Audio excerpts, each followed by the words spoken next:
Mandakrishna మాదిగకు Padmashri award దక్కడంతో సొంత పుట్టిన ఊరు శాంపేట గ్రామంలో సంబరాలు నిర్వహించుకుంటారు. దానికి సంబంధించి ఆ శాంపేట గ్రామంలో తన పుట్టిన ఊర్లో మాత్రం సంబరాలు నిర్వహించుకుంటారు. పాలాభిషేకం నిర్వహించి ఆ యొక్క పూలు చల్లి ఆ సంబరాలు నిర్వహించుకుంటారు. దీనికి సంబంధించి మందకృష్ణ మాదిగ తోబుట్టు మంద ఇద్దయ్య గారు ఉన్నారు. తనతోటి మరిన్ని విషయాలు మాట్లాడేది తెలుసుకుందాం. మందకృష్ణ మాదిగ మీ యొక్క తమ్ముడైన తనకు పద్మశ్రీ అవార్డు దక్కడంతో మీరు ఏ విధంగా ఫీల్ అవుతున్నారు? నాకు చాలా సంతోషకరమైన విషయం ఇది. నా తమ్ముడు అణగారిన కులాల నుండి అంచెలంచెలుగా ఎదుర్కొంటూ ఒక సామాన్య జీవితంలో జీవించిన నా తమ్ముడు ఒక గుడిసెలో జీవించి వర్షం వస్తే తడిసి ఆ జీవితం నుండి ఈరోజు కేంద్ర స్థాయిలో ఒక ఉన్నత రాష్ట్రపతి చేత అవార్డు తీసుకోవడం అనేది నాకు చాలా సంతోషమైన విషయము. ఎందరో మహానుభావులు చూపిన బాటలో నా తమ్ముడు నడవడము, ఆచరణను తన్ని దృష్టిలో ఉంచుకొని ఉద్యమాలు చేయడము, ఇది 30 సంవత్సరాల పోరాటంలో తండ్రి విజయాన్ని గుర్తించి కేంద్ర ప్రభుత్వము, మోడీ గారు, కిషన్ రెడ్డి గారు సహాయ సహకారాలతో ఈ అవార్డు రావడం అనేది నాకే కాదు మాదిగ జాతికి అందరూ గౌరవించవలసిన విషయము. ఒక రోజుల్లో మాదిగంటే సిగ్గుపడిన రోజుల్లో మాదిగాని పేరు పెట్టుకొని సమాజానికి నేను మాదిగని తెలిసిన ప్రతి ఒక్కరూ ఇవాళ మాదిగాని పేరు పెట్టుకున్నాను.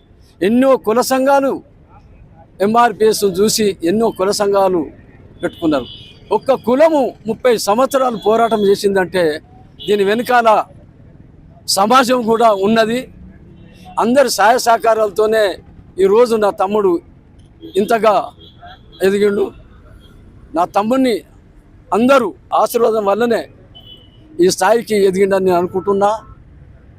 ఈ పద్మశ్రీ అవార్డు ఇవ్వడం అనేది చాలా సంతోషకరము. నాకే కాదు మా కుటుంబంలో అందరూ కూడా మేము హర్షించిన విషయం ఇది. మందకృష్ణ మాదిగ అంటే ఒక ఏబిసిడి వర్గీకరణ కోసమే, లేకుంటే అన్ని కుల సంఘాలకు, లేకుంటే ఎవరైతే ఆర్థికంగా వెనుకబడి ఉన్న వారి కోసం ఆ పోరాటాలు చేసిన చరిత్ర ఉంది. కానీ ఈరోజు పద్మశ్రీ అవార్డు రావడం అంటే మీరు ఎట్లా ఫీల్ అవుతున్నారు? ఇప్పుడు పద్మశ్రీ అవార్డు ఇవ్వడం అనేది అణగారిన కులాల గురించి పోరాటం చేసి అణగారిన కులాల కోసమే కాకుండా ఇతర కులాల కోసం పోరాటం చేసిన వ్యక్తిగా ఈ కేంద్ర ప్రభుత్వం గుర్తించిందని నేను అనుకుంటున్నా.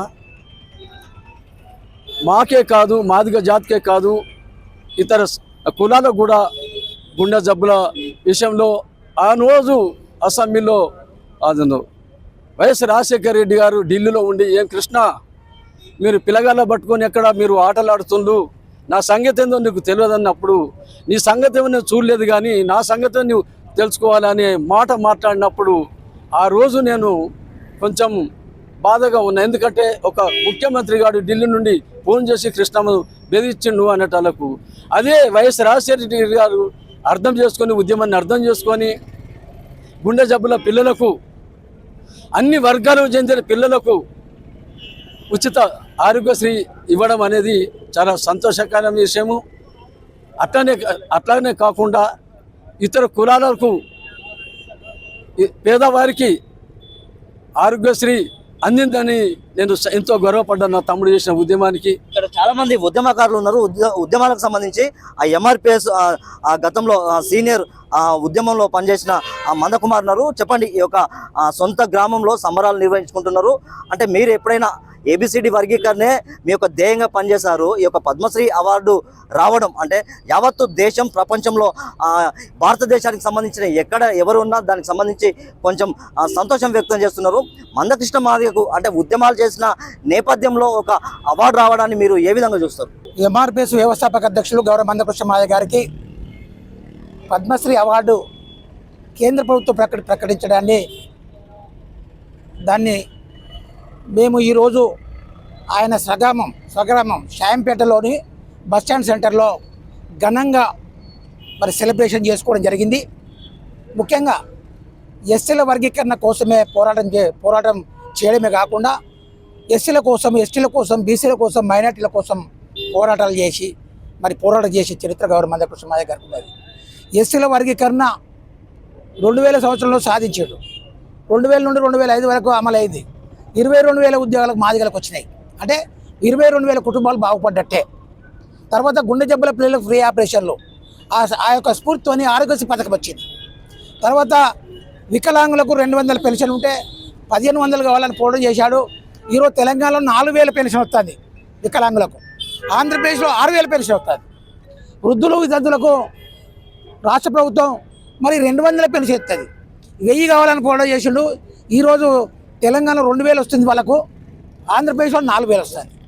ఈ రకంగా మరి ఎస్సీ ఎస్టీ ఉద్యోగులు ప్రమోషన్ రిజర్వేషన్లు, తెలంగాణ కోసం అమరులైన విద్యార్థులు యువకులు చనిపోతే వాళ్ళను చనిపోయిన తర్వాత ఆ యొక్క చనిపోయిన వాళ్ళ స్ఫూర్తితోని తెలంగాణ ఏర్పడి ముఖ్యమంత్రి కేసీఆర్ అయితే కేసీఆర్ అనే దొర అసలు చనిపోయిన తెలంగాణ కోసం చనిపోయిన వాళ్ళ గురించి పట్టించుకోలేదు.